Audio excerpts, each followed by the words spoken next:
आत्म मंथन, आपके भीतर की आवाज शिवेंद्र प्रताप के साथ।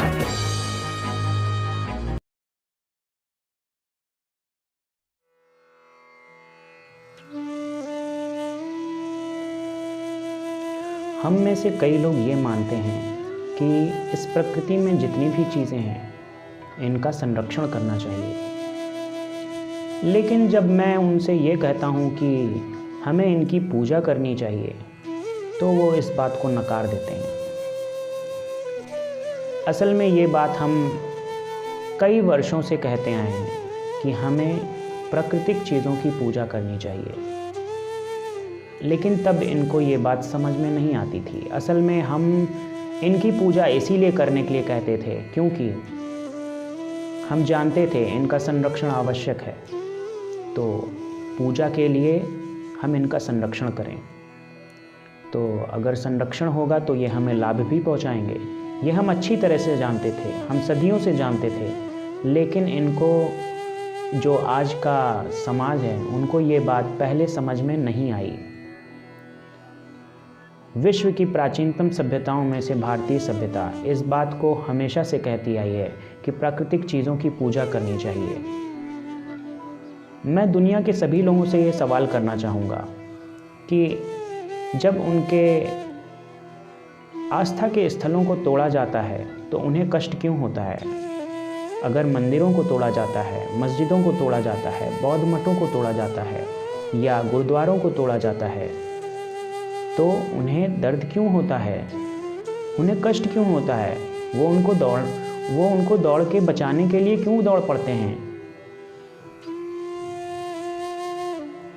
तो मैं इसीलिए कहता हूँ कि प्राकृतिक चीज़ों की पूजा करनी चाहिए, जिससे आप में एक आस्था पैदा हो, उनको बचाने का, उसका संरक्षण करने का एक भाव पैदा हो। ठीक उसी तरह जैसे आप मंदिर मस्जिदों को बचाने के लिए दौड़ पड़ते हैं, जैसे आप गुरुद्वारों को बचाने के लिए दौड़ पड़ते हैं, जैसे आप क्रिश्चियनिटी में चर्च और बौद्ध मठों को बचाने के लिए दौड़ पड़ते हैं, क्योंकि ये आपके आस्था के स्थल हैं और आप अपनी आस्था में कोई खलल नहीं चाहते। इसीलिए भारतीय हिंदू सभ्यता इन प्राकृतिक चीज़ों को आस्था से जोड़ती आई, जिससे आप इनका संरक्षण करें। तो आज आपको संरक्षण की इच्छा इसलिए है क्योंकि आप बीमार हो रहे हैं, आपको नुकसान हो रहा है, आपके एनवायरनमेंट में गंदगी फैल रही है, आपके लोग मर रहे हैं, आप मर रहे हैं। तो अपने आप को बचाने के लिए आप इनका संरक्षण चाहते हैं, है ना?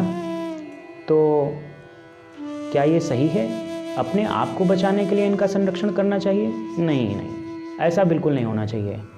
तो मैं कहूँगा कि अगर कोई प्राकृतिक चीज़ों की पूजा करता है तो उनको पूजा करनी देनी चाहिए, उनके अंदर संरक्षण का भाव पैदा होता है।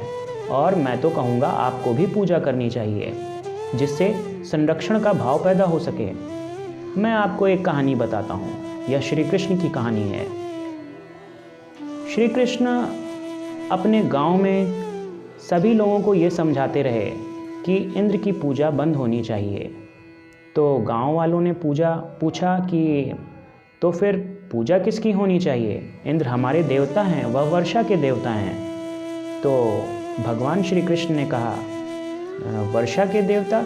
नहीं, वर्षा के देवता नहीं, वर्षा के देवता तो हमारे गोवर्धन पर्वत हैं, तो हमें गोवर्धन पर्वत की पूजा करनी चाहिए।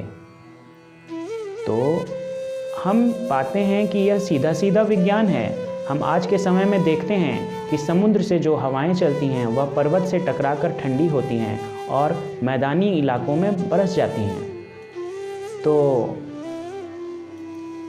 श्री कृष्ण को भी ये पता था कि पर्वत वर्षा कराने में सक्षम हैं, तो इसलिए उन्होंने पर्वत की पूजा करने की बात कही और वो आज तक हम करते आ रहे हैं। मुझे इस बात की खुशी है कि हिंदू धर्म अपनी परंपराओं को निभाता चला आ रहा है और उसको निभाना भी चाहिए।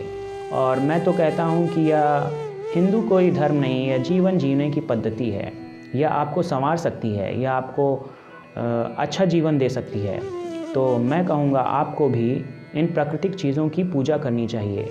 ठीक है, आप अगरबत्ती जला के मत करिए, धूप बत्ती जला के मत करिए, आरती करके मत करिए, आप अपनी पद्धति से कर सकते हैं। आप अपने चर्च में, अपने मस्जिदों में, आप अपने मठों में इनकी अपनी अपनी तरह से पूजा अर्चना कर सकते हैं, इसमें कोई खराबी नहीं है। कम से कम आपके अंदर संरक्षण का भाव तो जगेगा। बस मुझे लगता है कि आपको ये सारी बातें समझ में आ गई होंगी कि भारतीय हिंदू संस्कृति में इनका जो संरक्षण है किस प्रकार होता रहा। जी हाँ, इसका संरक्षण पूजा के कारण ही होता रहा। हम इसकी पूजा करते आए, यह हमारी आस्था के केंद्र हैं, इसलिए हम इसका संरक्षण करते आए और आपको भी इनका संरक्षण करना चाहिए। नमस्ते, धन्यवाद।